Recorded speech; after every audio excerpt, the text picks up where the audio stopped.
Speaker, আমরা সিদ্ধান্ত গ্রহণ করেছি যে আমরা আমাদের পক্ষ থেকে 5 সদস্যের একটি কমিটি গঠন করছি।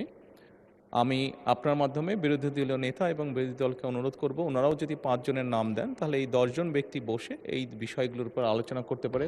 কোনো পরামর্শ থাকলে। মাননীয় প্রধানমন্ত্রীকেও ধন্যবাদ বিষয়টাকে ইতিবাচকভাবে নেওয়ার জন্য। আপনাদের এই বক্তব্যের ফলে জনগণের মনে অনেক আশার সঞ্চার হয়েছে। এই প্রস্তাব উপস্থাপন করেছিলেন দেশের চলমান পরিস্থিতি নিয়ে। আমরা সকলেই আলোচনা করে একমত হয়েছিলাম, বা একটি বিষয়ে আমরা সকলেই উপনীত হয়েছিলাম মাননীয় স্পিকার, যে এটি একটি বৈশ্বিক প্রবলেম। সারা বিশ্বেই এই সমস্যার তাপ ছড়িয়ে পড়েছে। মাননীয় বিরোধী দলীয় নেতা ওনার বক্তব্যে বাংলাদেশের এটি যে কনসার্ন সেটি এক্সপ্রেস করেছিলেন উনি, এবং ওনারা প্রস্তাব দিয়েছিলেন ওনাদের পক্ষ থেকে যে ওনাদের কাছে কিছু পরামর্শ আছে। সরকারি দল এবং বিরোধী দল আমরা একসাথে সেই বিষয়গুলি নিয়ে কাজ করতে পারি।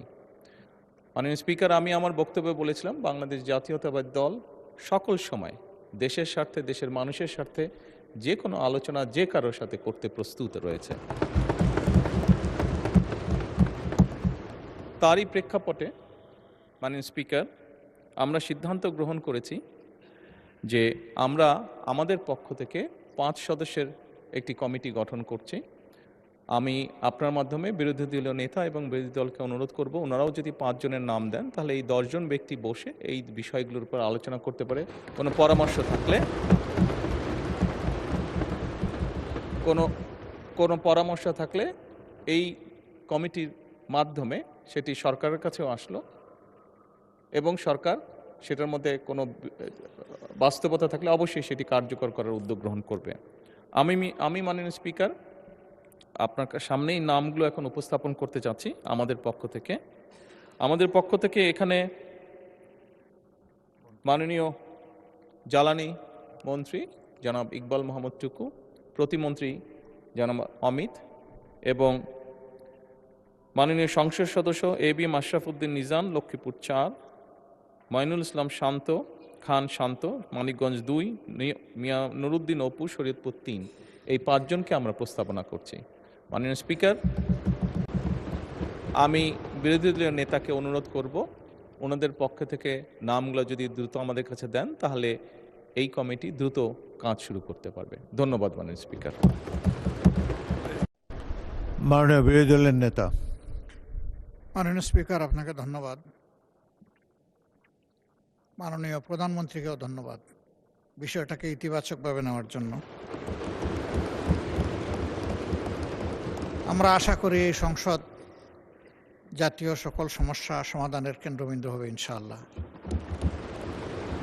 এবং আমরা মনে করি এই সংসদের জন্য এটি একটি নবযাত্রা। এটাকে আমি সাধুবাদ জানাই, এবং আমরা শীঘ্রই ইনশাআল্লাহ নামগুলা পেশ করব। ধন্যবাদ সবাইকে। মাননীয় সংসদ নেতা, কমিটির একজন সভাপতি প্রয়োজন। মাননীয় স্পিকার, স্বাভাবিকভাবেই যাতে গৃহীত সুপারিশগুলো বাস্তবতার আলো দেখতে পারে সেজন্য আমরা প্রস্তাব করছি যে মাননীয় মন্ত্রী, জ্বালানি মন্ত্রী ইকবাল মোহাম্মদ টুকু, ওনাকে এই কমিটির সভাপতি করা হোক। ধন্যবাদ। ধন্যবাদ মাননীয় সংসদ নেতা। আশা করি অতি অল্প সময়ের মধ্যে মাননীয় বিরোধী দলের নেতা তার 5 জন সদস্যের নাম দেবেন, কারণ এই সংসদ এই মাসের শেষেই বিরতি দেবে। আপনাদের এই বক্তব্যের ফলে জনগণের মনে অনেক আশার সঞ্চার হয়েছে। সরকার এবং বিরোধী দল এইভাবে যদি সহযোগিতার মাধ্যমে অগ্রসর হয়, দেশের যে কোনো সমস্যার সমাধান করা সম্ভব। আপনাদেরকে ধন্যবাদ। মাননীয় সদস্যবৃন্দ, দিনের কার্যসূচি অনুযায়ী